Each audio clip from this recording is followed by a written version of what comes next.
প্রায় ৬,৮০,০০,০০০ বছর আগের কোনো একদিন রোদ আবহাওয়া, মৃদু হাওয়ায় কেঁপে কেঁপে উঠছে গাছের সবুজ পাতাগুলি। নিত্যব্যস্ততা শুরু হয়েছে পৃথিবী জুড়ে, চলছে জীবনের স্পন্দন। তারই মাঝে বিশালদেহী কিছু প্রাণী বিচরণ করছে পৃথিবীর কোমল ঘাসের উপর। হ্যাঁ, এগুলোই ডাইনোসর। একসময় আমাদের পৃথিবীতে তাদেরই রাজত্ব ছিল। তারা সেখানে চলাফেরা করত যেখানে আজ আমরা করি। এই বাতাসেই শ্বাস নিত, এখানেই লড়াই করত। বিশালদেহী এই দৈত্যাকার ডাইনোসর প্রায় 14 কোটি বছর ধরে পৃথিবীতে রাজত্ব করেছিল, যাদের সব মিলিয়ে ছিল প্রায় 14,000 প্রজাতি। এর মধ্যে কিছু ছিল তৃণভোজী, কিছু মাংসাশী। কিছু ডাইনোসর যেমন শান্ত প্রকৃতির ছিল, আবার তেমনি কিছু ছিল ভয়ঙ্কর হিংস্র, যারা ওই সময়ের সবচেয়ে সফল প্রাণী ছিল। কিন্তু তারপর একদিন হঠাৎই এমন একটি ঘটনা ঘটে, যার জেরে ডাইনোসরদের নাম চিরতরে মুছে যায় পৃথিবী থেকে। কিন্তু কী ছিল এই ঘটনা, যা পৃথিবীর 90% জীবনকে উজাড় করে ফেলেছিল? এটা জানার জন্য আমাদের কোটি কোটি বছর সময়ের পেছনে গিয়ে ডাইনোসরের সেই অন্তিম দিনটিকে একেবারে কাছ থেকে দেখতে হবে। সময়ে 6,50,00,000 বছর পেছনে যেতে চলুন সবাই মিলে নিচের লাল কালারের সাবস্ক্রাইব বাটনটিতে প্রেস করি। আজ থেকে প্রায় 6.5 কোটি বছর আগে পৃথিবীর দিনগুলি ছিল খুবই মনোরম।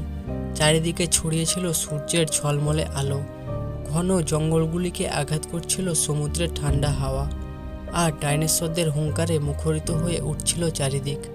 দিনগুলি পৃথিবীর সকল প্রজাতির ডাইনোসরের সুখে কাটছিল। তখন 10 কোটি বছর আগে এদের ভাগ্য নির্ধারিত করে দিয়েছিল ছোট্ট একটি উল্কার টুকরো। সুদূর মহাশূন্য থেকে আসা এই উল্কার টুকরোর সাথে সংঘর্ষ বাধে মঙ্গল ও বৃহস্পতির মাঝে থাকা অ্যাস্ট্রয়েড বেল্টের একটি বড় অ্যাস্ট্রয়েডের সঙ্গে, যার ফলে বড় অ্যাস্ট্রয়েডটি দুর্ভাগ্যবশত তার গতিপথ বদলে পৃথিবীর দিকে নিয়ে আসে এক মারাত্মক বিপদ। এটি 22,000 মাইল প্রতি ঘন্টা গতি নিয়ে সোজা পৃথিবীর দিকে ধেয়ে আসতে শুরু করে। যখন এই অ্যাস্ট্রয়েড পৃথিবী থেকে 3,84,000 কিলোমিটার দূরে ছিল, তখন হয়তোবা এই যাত্রায় পৃথিবীর ডাইনোসরগুলো বেঁচে যেতে পারত, যদি অ্যাস্ট্রয়েডটি পৃথিবীর উপগ্রহ চাঁদের সঙ্গে ধাক্কা খেত। কিন্তু নিয়তির লিখনে ছিল অন্য কিছু। তাই এই অ্যাস্ট্রয়েডটি পৃথিবীর মহাপ্রলয়কে নিশ্চিত করে চাঁদের একদম গা ঘেঁষে বেরিয়ে যায়। প্রায় 40 কিলোমিটার ব্যাসের এই অ্যাস্ট্রয়েডটি প্রতি সেকেন্ডে তার ভয়ঙ্কর রূপ নিয়ে এগিয়ে আসছিল। তখন এর গতি বেড়ে দাঁড়ায় ঘন্টায় প্রায় 70,000 কিলোমিটার। যখন উল্কাপিণ্ডটি পৃথিবীর অ্যাটমসফিয়ারে প্রবেশ করে, তখন এটি একটি জ্বলন্ত বলে পরিণত হয়ে যায়। পৃথিবীর কাছাকাছি এর গতিবেগ এতটাই বেড়ে গিয়েছিল যে এটি প্রায় 4 মিনিটের মধ্যেই আটলান্টিক মহাসাগরকে পার করে ফেলে।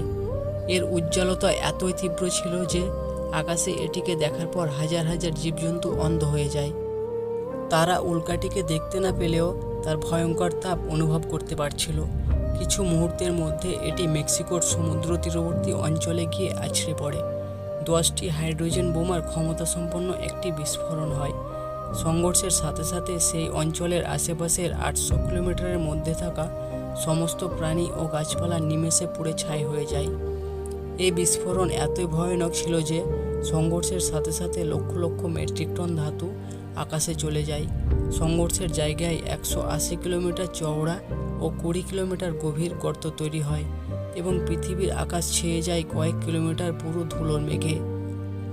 এর 16 মিনিট 40 সেকেন্ড পর পৃথিবী আবারও একবার কেঁপে ওঠে 11.4 মাত্রার ভূমিকম্পে। এর ফলে সমুদ্রের মারাত্মক ঢেউ সুনামি আকারে পৃথিবীর চারিদিকে ছড়িয়ে পড়তে থাকে। এত তীব্র ভূমিকম্পের কারণে পৃথিবীর অভ্যন্তরে থাকা সব আগ্নেয়গিরিগুলো বিস্ফোরিত হতে থাকে, যার কারণে পৃথিবীর সকল প্রান্তে থাকা প্রাণীজগতের বিনাশ শুরু হয়ে যায়। উঠতে পারা ডাইনোসরগুলো মহাপ্রলয়ের প্রথম ধাপে তো বেঁচে গিয়েছিল, কিন্তু এটা তো ছিল শুধুমাত্র মহাপ্রলয়ের আরম্ভ।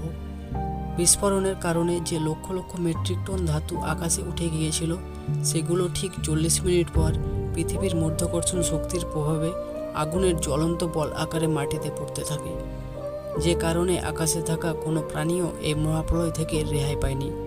বিস্ফোরণের 90 মিনিট পর তাপমাত্রা 200 ডিগ্রি সেলসিয়াসে পৌঁছে যাওয়ার কারণে পৃথিবীর বিপরীত দিকে থাকা ডাইনোসরগুলো ঝলসে মারা যায়। যারা মাটির নিচে বাস করত এবং আকারে ছিল ছোট, একমাত্র তারাই এই মহাপ্রলয় থেকে বেঁচে গিয়েছিল। কারণ যে সব বড় প্রাণীগুলো প্রলয়ের পর জীবিত ছিল, পরে তারা রেডিয়েশন এবং খাবারের অভাবে মারা যায়। কিন্তু এই মহাপ্রলয় পৃথিবীর এক প্রকার জীবের জন্য বরদান রূপে বর্ষিত হতে চলেছিল। পৃথিবীতে ডাইনোসরের বিনাশ এই ছোট জীবগুলির বিস্তারের সুবর্ণ সুযোগ নিয়ে এসেছিল এবং এরপর পৃথিবীতে আরম্ভ হয় এক নতুন জীবনের সূচনা। এই প্রাণীগুলোই ছিল ম্যামেলস। কারা ছিল এই ম্যামেলস, আর কিভাবে বা পৃথিবীতে এসেছিল প্রথম মানুষ, এই সমস্ত কিছু জানবো আমাদের ভিডিওর পরবর্তী পর্বে। এইরকম রহস্যে ঘেরা অদ্ভুত সব ভিডিও পেতে আমাদের চ্যানেল মিস্ট্রি অভিযানকে সাবস্ক্রাইব করে রাখুন। ভিডিওটি ভালো লাগলে একটি লাইক দিয়ে বন্ধুদের সাথে শেয়ার করতে পারেন। ধন্যবাদ।